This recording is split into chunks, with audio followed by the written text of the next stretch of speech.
I'd like to welcome my guest, Mark Arabo, a San Diego Chaldean community member and spokesman for Iraqi Christians, and Bahar Davari, Associate Professor of Theology and Religious Studies at the University of San Diego. Now, Mark, what is the local Iraqi community's reaction to the latest developments in Iraq? For our community, it's been a complete nightmare, and it went from a living nightmare to a living hell. We received hundreds of phone calls from local families that have family in Iraq that have lost complete connection. Some of them have told us that they've been already slaughtered or killed. And their families have. And this has been a complete disaster, global humanitarian crisis on massive proportions, and this is a full-blown genocide.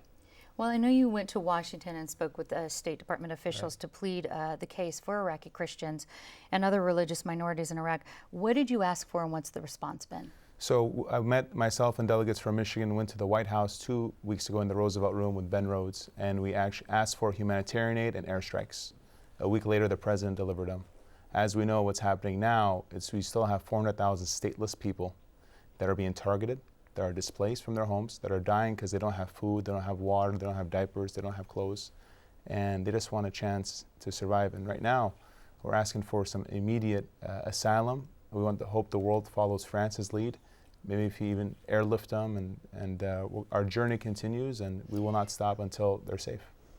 And then, Bahar, do you think that the U.S. intervention, these airstrikes, do you think that can keep Iraqi minorities safe? Well, if we can learn from the recent history, we know that the bombing of Afghanistan, where food and bombs were dropped together, were not helpful, and this is what is happening right now in Iraq. And although one may think, and I've heard interviews of Chaldean Christians and Yazidis who would say, yes, intervene, intervene, we need to get rid of ISIS. Absolutely, we need to get rid of ISIS, but I'm not sure that bombs are the solution here. Now, I know you also tend to disagree with the fact that Islamic State persecution, or ISIS, they go back and forth with their name, is based solely on religion. If this is not a jihad movement, what do you think is motivating these terrorists?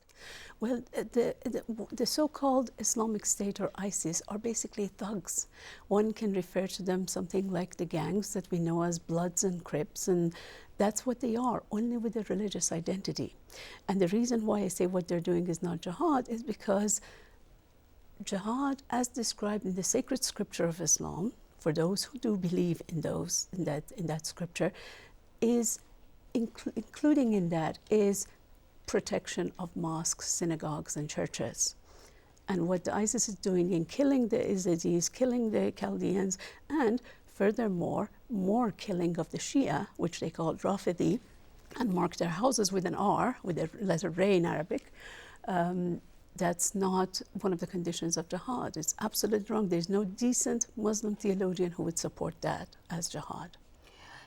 Mark, what would you like to see happen moving forward?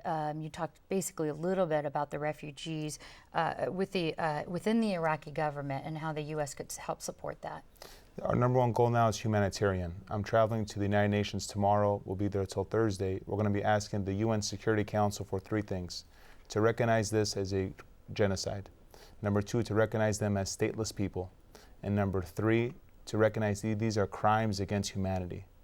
And I hope the entire world, and the UN takes the lead in it, offers these folks asylum. And maybe if it's even airlifting them out of Iraq, but what we know now is there's no safe haven for Christians. They're being massacred by the hour, and the ones that are not being massacred are dying because they don't have water, food, and supplies. Well, I know you also support the airstrikes. Do you think that this can be done in conjunction with this humanitarian effort, and do you think it will offer some relief to these refugees? I think right now the number 1 thing is humanitarian, get them out of Iraq. And then number 2, get rid of ISIS. Number 3, rework the government. And it should be in that order, because you can't rework a government if ISIS is still there, and you can't rework a government if you have minorities and Christians dying by the hour because they don't have basic needs and have no protection. So that's third on sort of the way you would like to see it happen. Bahar, do you think, I know historically religious minorities actually in Iraq have lived together peacefully for the centuries. I'm asking if this conflict could be resolved so they could be allowed to live that way again. Well, the only solution would be to stabilize the region. ISIS grew out of the rebels who were armed by US in Syria.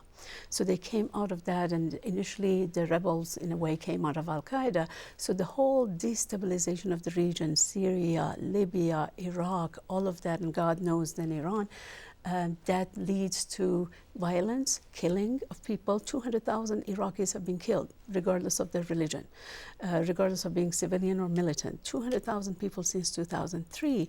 If the region is not stabilized, and that doesn't happen with bombing, that doesn't happen with arming this group or that group, it takes much more humanitarian aid than weapons.